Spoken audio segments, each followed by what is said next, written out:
학창 시절부터 같이 몰려다니는 친구들이 있었어요. 거의 되게 매일 봤던 것 같아요. 대학들은 다 다르고 사회적 역할도 다르지만 거의 매일 봤던 친구들이었는데, 한 친구가 먼저 대기업에 취업을 했습니다. 취업해서 막 신나가니까 자랑을 했겠죠. 뭐 거기까지는 인정해요. 그런데 이 자랑이 선을 넘어서 이제 취업 준비하는 다른 친구들한테 훈수를 두는 거예요.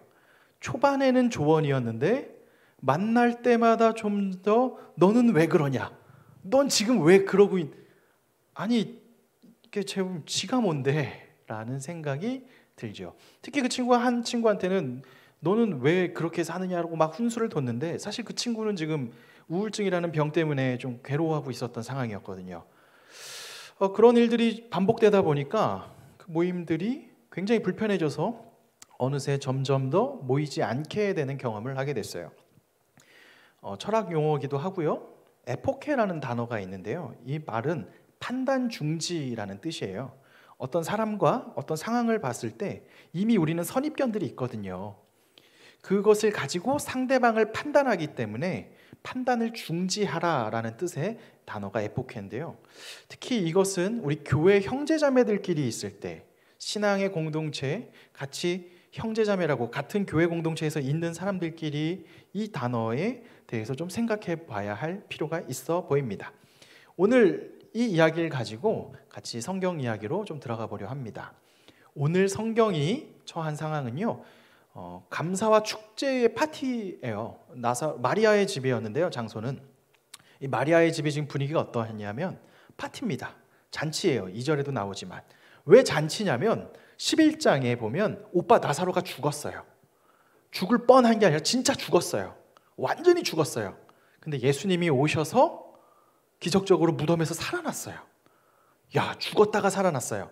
죽을 뻔했다 살아난 것도 아니고 완전 죽었다 살아났으니 너무나 큰 기쁨이죠. 그래서 마르다, 큰 언니는 집에 호스트가 되어서 초대를 합니다. 그래서 음식을 만들고 접대를 하고요. 나사로는 예수님과 함께 식사를 나누고요. 이렇게 분위기가 굉장히 기쁘고 축제의 분위기가 되었어요. 그리고 그 하이라이트 정점의 시간에 마리아가 나타납니다. 마리아는요, 아마 집에 있었던 귀한 보물이었을지도 모르고요, 뭐 유산이었을지도 모르고 아니면 이걸 위해 샀을지도 몰라요. 엄청 비싼 향유를 가져왔어요. 그리고 그 향유를 예수님한테 다 부읍니다. 붓고 성경을 보면 발을 자신의 머리카락으로 닦아주시죠. 3절은 이렇게 말해요. 마리아는 지극히 비싼 향유 곧 순전한 나드 한 근을 가져다가 예수의 발에 붓고 자기 머리털로 그의 발을 닦으니 향유 냄새가 가득하니라 라고 말합니다. 그 결과, 마리아가 이 일을 한 결과 온 집에는 향기가 가득했어요. 자, 오늘 마리아의 상황, 마리아의 이 집의 분위기는 지금 파티고요, 즐겁고요, 감사하고요, 향유로 인해서 엄청 고급진 향기가 가득했어요. 뭐 명품관 가면 나오는 그 향기처럼 뭐 향기가 평소에 맡을 수 없는 진짜 고급 향기가 그 집안에 가득했습니다. 마치 꽃가루가 날릴 것 같은 샤랄랄랄라한 분위기가 마리아네 집이었어요. 그런데 이 마리아의 아름다운 평화의 그림을 깨는 소리를 합니다. 5절에 한 사람이 이런 말을 해요. 이 향유를 어찌하여 300데나리온에 팔아 가난한 자들에게 주지 아니하였느냐라고 가룟 유다가 마리아에게 질타를 합니다. 지금 방금까지는 마리아와 마르다, 나사로 이런 기쁜 분위기에서 향유와 헌신으로 분위기가 따뜻해지고 아름다운 향기도 가득했었는데 갑자기 가룟 유다가 팩트 공격을 한 것이죠. 자, 근데 생각해봐요. 유다의 이야기가 허무맹랑한 소리일까요? 그렇지 않아요. 굉장히 일리 있어요. 그리고 굉장히 맞는 소리예요. 왜냐하면 마리아네 집은 엄청 부유한 집이 아니에요. 베단이라는 동네가 부자들이 잘 없어요. 부유한 집도 아니었어요. 그런데 바친 향유가 한 50데나리온 이런 게 아니라 1년치 연봉이에요. 오늘날로 보면 거의 한 3천만 원, 4천만 원 되는 것을 부어서 깨트렸다니까요. 없애버린 거예요. 냄새는 기가 막히겠죠. 근데 그 돈 왜 이걸 이렇게 하면서 막 분노하는 거예요. 무리하는 거죠. 그리고 그 향유는 더 이상 썼기 때문에 재활용이 안 되잖아요. 가치가 사라졌어요. 그 3천만 원이 사라진 거예요. 1년 연봉이 부어지면서 사라지는 모습을 본 유다는 팩트 공격을 이야기하죠. 팩트로 이야기해요. 굉장히 합리적이에요. 유다는 지금 상황을 보고 이것이 틀렸다라고 판단했을 것이고 마리아에게 일침을 가했습니다. 자, 이게 지금의 상황이에요. 우리 이야기로 좀 갖고 와볼게요. 우리는요 원래 때로 마리아가 되기도 하고요, 또 가롯 유다가 되기도 합니다. 가끔은 마리아처럼 우리의 헌신을 주님께 드리기도 합니다. 시간과 물질을 내기도 하고요, 주님을 위해서 사용하기도 합니다. 알바 시간을 바꿔서 예배를 와요. 쉽지 않은 상황인데 교회 다니는 형제자매들은 그런 일을 해요. 또 알바를 빼고 수련회를 가기도 하고요, 또는 자기 돈을 내어서 누구를 자꾸 사줘요. 밑 빠진 독에 물 붓는 것처럼 계속 사줘요. 이런 일들을 합니다. 교회에 나오고 또 취업 준비해서 스터디 준비해야 되는데 막 그런 취업 준비해야 될 시간을 쪼개서 교회에 나와 있는 거예요. 사실 그런 여러분들 자체가 마리아와 같은 헌신입니다. 나는 지금 하는 것도 없는데 하는 거 없이 여기 숨 쉬는 것 자체가 저는 마리아의 헌신이에요. 이 청년의 때 이 시간 생명을 하나님께 드린다고 여기서 향유를 드리는 거. 교회에 앉아서 뭐 기가 막힌 거 아세요? 그냥 시간 앉아있다 가잖아요. 시간 버리는 거예요. 버리는 게 아니라 하나님께 드리는 거죠. 이게 마리아와 같은 헌신이라고 확신할 수 있어요. 자, 마리아 같은 이런 행동을 하다 보면 할 때도 있지만 사실 또 반대로 기가 막히게 우리는 가끔 유다처럼 팩트를 잘 날릴 수 있어요. 기가 막히게 팩트를 날릴 수 있어요. 또 우리 뭐 좀 친해지다 보면 야, 너 교회 나오는 게 아니라 지금 너 취업 준비를 해야 되는 거 아니냐 라면서 팩트를 날릴 수도 있어요. 큐티할 시간에 또 모임할 시간에 야, 너 지금 인강을 들어야지, 너 여기서 뭐 하고 있니 등등의 팩트 이야기를 할 수 있어요. 또는 야, 너는 지금 경제력단 되면서 무슨 선교를 간다 그래 하면서 팩트를 날릴 수도 있어요. 우리는 때로는 마리아가 되기도 하는데 간혹 또 우리는 유다가 되기도 합니다. 우리가 마리아의 입장에 있을 때 내가 헌신했는데 막 팩트 공격을 당해. 그럼 우리 마음은 어때요? 굉장히 어려워요. 서러워요. 군인 청년들 중에 이제 장교 형제 중에 예수님을 믿고 결단하는 어떤 형제 중에 간혹 나는 이제 예수님을 믿었으니까 술 담배를 안 먹겠다 하는 형제들이 있어요. 뭐 꼭 다 그렇게 하라는 건 아니에요. 그런 형제들이 있어요. 소중한 결단이죠. 근데 꼭 누가 그들을 제일 힘들게 하냐면 믿는 집사님 지휘관들이 아씨 난 잘 먹는데 닌 뭐 예수님과 니 별거냐 하면서 막 엄청 힘들게 한다는 이야기를 해요. 헌신, 먹고 안 먹고는 자유겠지만 그걸 가지고 또 막 공격 들어오면 굉장히 마음이 어렵죠. 우리가 마리아였을 때 공격이 들어오면 어려워요. 근데 반대로 우리가 유다가 되는 경우도 굉장히 많아요. 왜 유다처럼 팩트를 날릴까요? 옳다고 생각하니까, 이게 맞으니까, 이게 맞다고 생각하니까 얘기할 거예요. 예를 들어서 누가 고3인데 주일날 하루 종일 막 기타 치면서 찬양하고 막 이러고 공부 안 해. 그러면 내 기준에는 옳다고 생각하니까 너 이제 빨리 집에 가 공부해 라고 말할 수도 있잖아요. 왜? 내가 보기엔 그게 맞으니까요. 우리가 유다가 되는 이유는요, 자신만의 판단 기준이 있어요. 유다도 마찬가지로 판단했던 기준이 있고요, 그 판단 기준에 근거해서 일리 있는 소리, 팩트를 날리는 겁니다. 자, 이게 오늘 유다가 마리아에게 한 팩트 공격이에요. 자, 유다가 마리아에게 팩트 공격을 하고 나서 분위기가 굉장히 가뿐싸됐어요. 진짜 잘 생각해보세요. 방금까지 분위기 진짜 좋았어요. 막 향기 나고 막 했는데 갑자기 유다가 급발진해가지고 막 팩트 공격 날리니까 이건 뭐야 하고 막 초대받은 손님들도 이건 뭐 어떻게 해야 돼? 같이 화를 내야 되나? 아니면 같이 도망가야 되나? 막 엄청 가뿐싸됐겠죠. 그때 예수님께서는 어떤 반응을 하셨는가? 7절에 예수님은 이런 말씀을 하세요. 우리 7절 말씀 같이 한번 읽어보겠습니다. 시작. 예수께서 이르시되 그를 가만두어 나의 장래한 날을 위하여 그것을 간직하게 하라. 네, 가만두라고 말씀하세요. 예수님은 마리아의 헌신을 보고 비판이나 비난하지 않았어요. 오히려 헌신의 본질을 보면서 칭찬하셨어요. 특히 나의 장래한 날을 위하여라고 말을 합니다. 예수님께서 이 마리아가 향유, 그 비싼 향유로 예수님의 발을 씻겨주신 것은 이제 곧 예수님께서 십자가에 달려 죽으시는 그 사실을 마리아가 준비하고 있다고 예수님은 해석해 주세요. 그리고 그녀의 헌신을 무가치한 것이라고 생각하는 사람들에게 지금 그녀가 하는 이 헌신은 결코 무가치한 게 아니야. 하나님께 인생을 드리고 있는 거야 라고 말하고 있는 것이죠.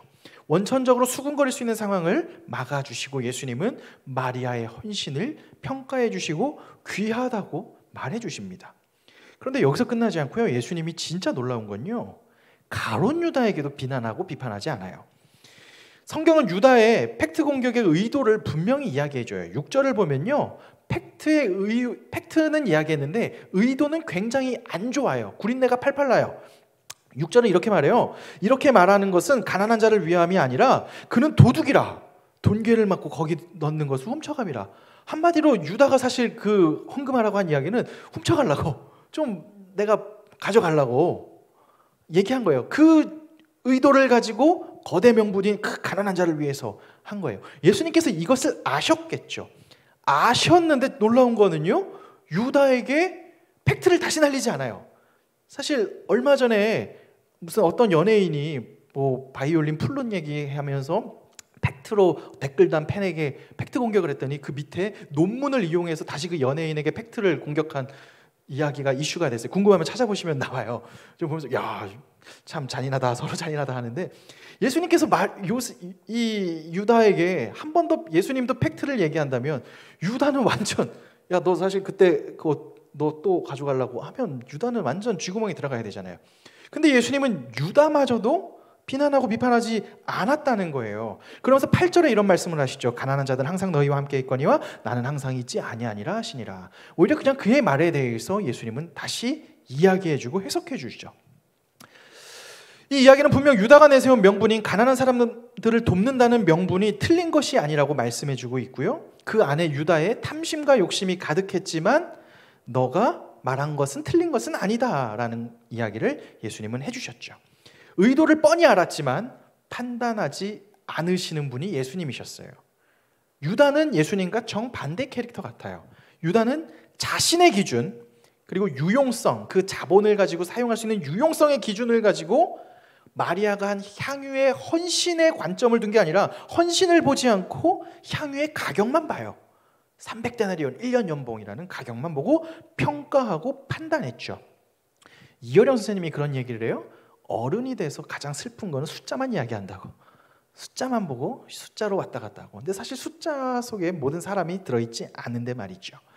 이 유다는 자신의 기준으로 마리아를 평가했다는 거예요. 근데 이게 성경이 말하는 죄입니다. 아담과 하와가 선악과를 먹어요. 하나님이 선악과를 먹지 말라고 세워놨어요. 근데 거기에 뭐 철책이 둘러있거나 전기가 흐르거나 그러지 않았어요. 얼마든지 손을 내밀면 먹을 수 있었어요. 근데 그들은 먹지 않을 수 있는 선택을 하고 안 먹고 있었는데, 어느 날 뱀의 꼬심에 의하여 하와가 선악과를 먹고 남편에게 그것을 주죠. 그리고 나서 나온 첫 번째가 뭐냐면, 성경은 아담과 하와는 서로 벗고 있었으나 부끄러워하지 아니하였는데, 선악과를 먹고 나서 첫 번째 한 것이 서로 부끄러워해요. 서로 수치심을 느껴요. 서로 정죄했다는 소리예요. 서로 벗은 몸을 보니 이제 부끄러운 거예요. 그 전까지는 부끄러움이 없었어요. 서로 하나님 안에서 그냥 같이 누리고 살았는데 이제는 갑자기 정죄하게 돼요. 근데 이 죄의 시작이, 죄가 굉장히 무서운 게 가장 가까운 사람을 정죄하는 것에서부터 시작돼요.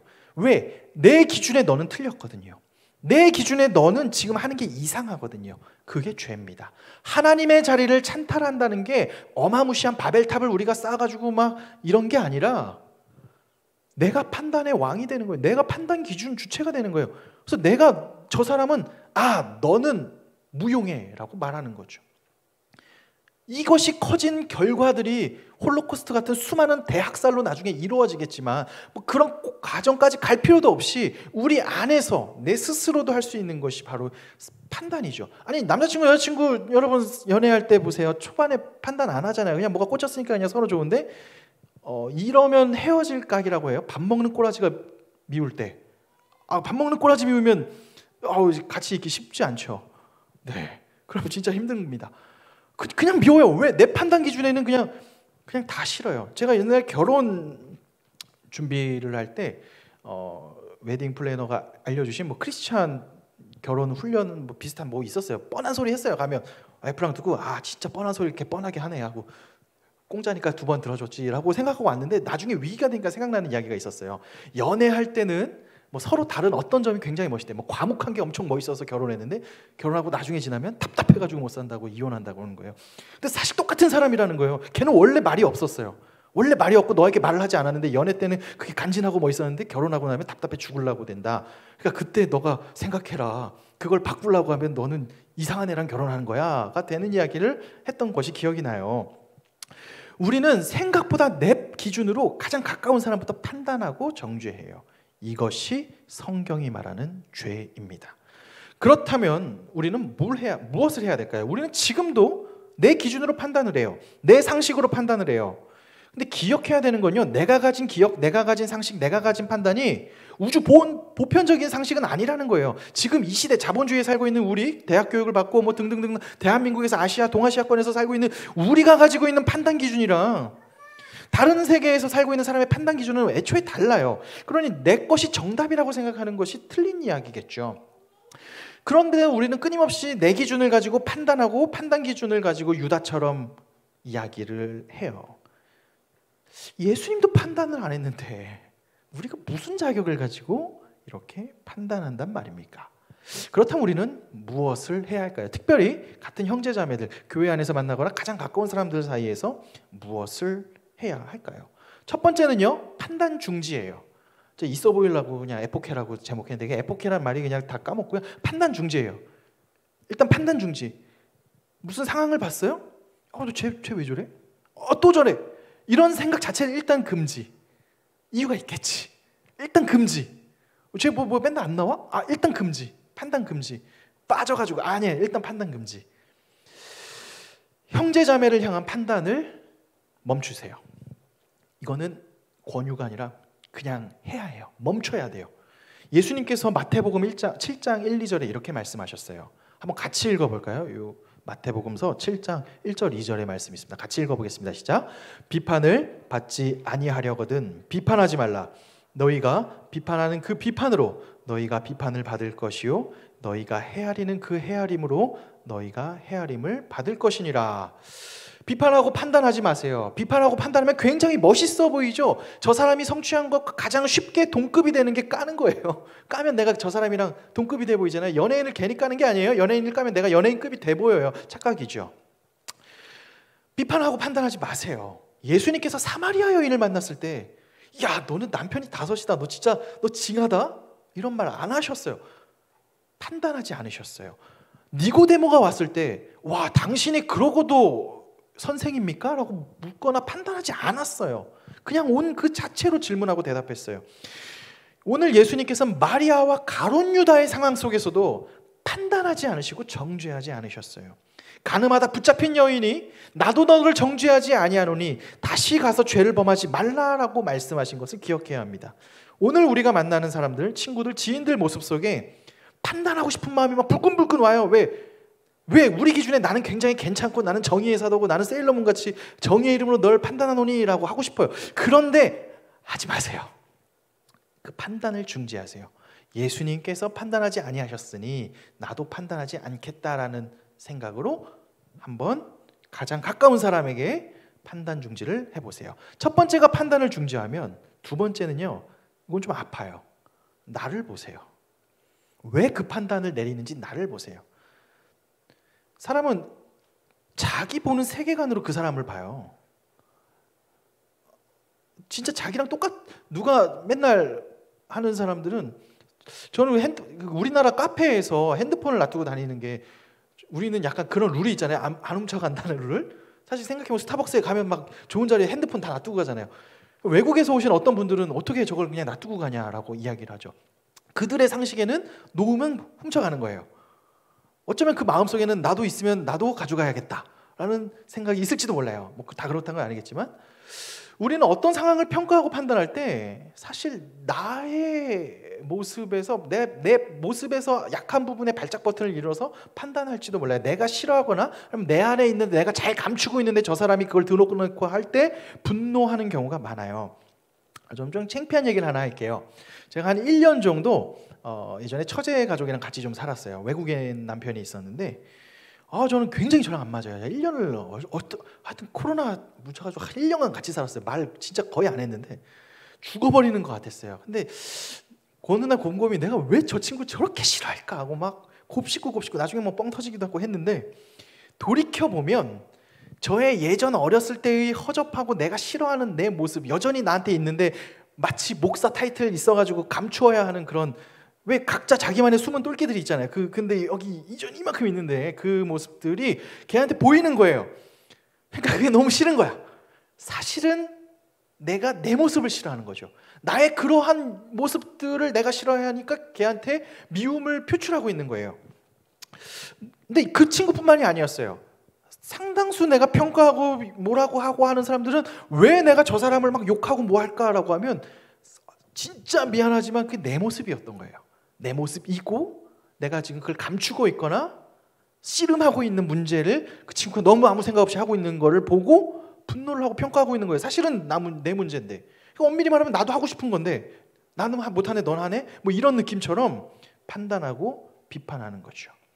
내 안에 해결되지 않은 욕망, 부족함, 수치심들이 판단으로 이어져요. 가룟 유다가 마리아를 판단한 이유도 겉보기에는 그럴싸하죠. 가난한 자들. 근데 사실은 돈에 대한 욕심이었어요. 겉보기에 가룟 유다는 굉장히 괜찮은 사람이에요. 모임에서도 재정을 맡아요. 총무를 맡아요. 신뢰도가 있는 사람이었어요. 아마 가룟 유다는 출신도 나쁘지 않았어요. 남쪽 유다 출신이어서 괜찮았어요. 아마 근데 유다에게는 성공하고자 하는 욕망이 있었던 것 같아요. 돈에 대한 욕심도 있었고요. 근데 표현하지 않은 조용한 사람이었을 것 같아요. 그러니까 돈을 받고 늘 신뢰를 받고 있는 것 같았지만 사실 이 유다에게는 해결되지 않은 욕망이 있어요. 욕망이 뭐냐? 이 예수 붙잡아가지고 성공해야 되는데, 예수 붙잡아가지고 인생 한방 노려야 되는데, 돈도 많이 벌고 성공해야 되는데, 그게 안 되니까 나중에 가룟 유다는 결국 30냥의 예수님까지 팔아버리게 되죠. 그런 해결되지 아니한 욕망 가운데 유다는 그 욕망이 표출되는 저 돈을 쓴다고? 300데나리온, 1년 연봉이라는 돈을 그냥 예수님께 붓는다고 용납할 수 없었던 거죠. 사실은 진짜 가난한 사람 생각한 게 아니에요. 자기 안에 욕심이 해결되지 않았기 때문에 비판하고 비난한 거예요. 잘 생각해 보세요. 이거는 굉장히 아픈 지점들이에요. 여러분들이 누군가를 비난하고 비판하고 판단할 수 있어요. 왜 판단하세요? 왜 비난하세요? 근원으로 돌아가 보면 내 안에 나는 안 되는데 등등등 여러 가지가 숨겨져 있어요. 그 근원의 모습을 보게 되는 겁니다. 그런 약한 모습을 보면 우리는 뭐 해야 돼요? 기도해야 돼요. 그때 우리는 기도해야 돼요. 주님 간구해야 돼요. 약하니까. 예수님은 끊임없이 약한 애들한테 똑바로 해라고 하는 게 아니라 세워주세요. 그런 나를 직면하면 약한 모습을 발견할 때 주님께 기도하시는 것. 이게 두 번째 이어지는 나를 보는 거예요. 판단을 중지하고 나를 직면하게 되죠. 판단하고 싶을 때. 자, 그러면 판단 중지하고 나를 보게 되면 형제자매들한테 아무 말도 하지 말아야 되냐? 진짜 그냥 똥이든 된장이든 아무 말도 안 하고 그냥 가만히 죽을 싸하고 뭐 시체처럼 살아야 되냐? 아니죠. 성경은 서로 권면하라 그래요. 그럼 어떻게 권면해요? 사실 권면이 좀만 잘못하면 판단이고 지적질이고 뭐야 어떻게 어쩌라고 되잖아요. 가장 중요한 세 번째예요. 바로 사랑입니다. 고린도전서 13장 3절에 이런 말씀이 있어요. 같이 한번 읽어볼게요. 고린도전서 13장 3절입니다. 시작. 내가 내게 있는 모든 것으로 구제하고 또 내 몸을 불사르게 내어줄지라도 사랑이 없으면 내게 아무 유익이 없느니라. 성경 분명히 얘기해요. 사랑이 없으면 헛짓이라고. 예수님도 이야기하세요. 요한복음서 13장 34절에 분명히 말씀하세요. 같이 한번 읽어보겠습니다. 시작. 새 계명을 너희에게 주노니 서로 사랑하라. 내가 너희를 사랑한 것 같이 너희도 서로 사랑하라. 사랑하라고 말합니다. 사랑하라고 말합니다. 사랑하게 되면 어떤 일을 하게 되냐? 베드로전서 4장 8절의 말씀을 같이 하게 돼요. 한번 같이 읽어볼게요. 시작. 무엇보다 뜨겁게 서로 사랑할지니 사랑은 허다한 죄를 덮느니라. 신기하게 그냥 꼬라지가 밉잖아요. 다 싫어요. 연애 해보셨을 때 헤어지기 직전에 이제 갈등, 트라우마 같으면 그냥 상상하지 마시고요. 그런 일이 있어요. 연애 못 해보신 분들은 헤어질 땐 그런 안 좋은 관계들이 있어요. 헤어질 때쯤 되면 그냥 저 친구의 숨쉬는 가치관과 모든 게 다 싫어요. 네가 신고 온 그 신발도 싫어요. 그럼 이제 헤어지잖아요. 그 친구 신발이 진짜 나빠서가 아니에요. 그냥 싫은 거예요. 판단하게 되고 싫어서. 그런데 사랑하게 되잖아요. 그럼 뭐 그냥 얼굴에 붙어 있는 밥풀이 예뻐요. 너무 더럽다, 그죠? 그냥 막 다 막 그녀의 그냥 막 그냥 다 좋아. 그냥 다 좋아. 기승전 다 좋아. 네가 뭐해? 오 그래 다 해. 그냥 다 좋아요. 이런 경험을 이런 연애는 이래요. 서로 사랑한다는 게 덮어주잖아요. 공동체에서 사랑이라는 게 뭐냐면요, 덮어주는 거예요. 용납해주는 거예요. 그리고 이해해주고 기다려주는 거. 사랑은 허다한 죄를 덮느니라. 사랑하면 이해됩니다. 이해되면 용납이 돼요. 용납하면 용서가 돼요. 그러기 위해서 사랑하는 것의 첫 번째는요, 보는 거겠죠. 사랑하는 것은 살피고 관심 갖고 보는 거예요. 영신교회 청년분들이 뭐 숫자가 많아지고 그런 건 중요하지 않아요. 사실 다 그런 건 핵심이 전혀 아니에요. 영신교회 청년부가 좋아지는 것, 하나님 보시기에 기쁠 수 있는 것 딱 한 가지는요, 서로 사랑하는 거예요. 서로 사랑이 뭐 구체적으로 뭐 연애를 여기서 10커플이나, 그건 좀 너무 저속한 사랑이잖아요. 그런 거 나이트 가서 하시고요. 그런 거 아니고요. 네, 그런 사랑 이야기 하신 건 아니고, 서로 용납해주고 서로의 사정을 살펴주고. 왜 저 사람이 싫어하는 마지노선 이야기 굳이 팩트 공격, 이거는 무례한 거예요. 그 선 안 넘어주고, 저 사람이 이 부분에 그냥 멀리서 기도해주고. 제가 지금도 멘토로 삼고 있는 군목에 지금 한국군종목사 단장님으로 계신 목사님이 계셔요. 그 목사님이 저에게 물어봤을 때 하나 이야기, 아직도 마음에 새기고 있는 말씀이 있어요. 목회라는 건 자기가 볼 때 선을 잘 지키는 것 같아요. 너무 멀리 가지도 않고 너무 가까이 가지도 않고. 자신이 인생이 가장 힘들었을 때 나에게 큰 위로가 된 분들을 돌아보면 막 와가지고 막 맨날 막 괜찮냐 그거 너무 부담스럽고, 또 완전 관심도 없어가지고 너는 뭐 그러거나 말거나, 이것도 너무 어색한데, 누군가는 그냥 항상 거리가 있는데 딱히 묻지 않아도 그냥 손잡아주기도 하고 격려해주기도 하고, 근데 뭐 과도하게 묻지 않고 하는 것, 저는 그분에게 사랑을 많이 느꼈어요. 하면서 지금도 그런 사랑을 하세요. 그래서 그 목사님은 유일하게 공군에 지금 계신데 후배분들이 정말 다 존경하는 목사님이세요. 저도 진짜 제가 존경하는 목사님이신데요, 사랑하기 때문에 그래요. 사랑하면 이해되고 용납해주고 기다려주고. 저는 영신교회가 이 사랑이 넘치는 교회, 그래서 가룟 유다처럼 팩트 공격이 난무하는 교회가 아니라 서로의 부족한 모습을 봐도, 왜냐하면 여러분들이 이미 마리아 같은 모습들이 많이 있거든요.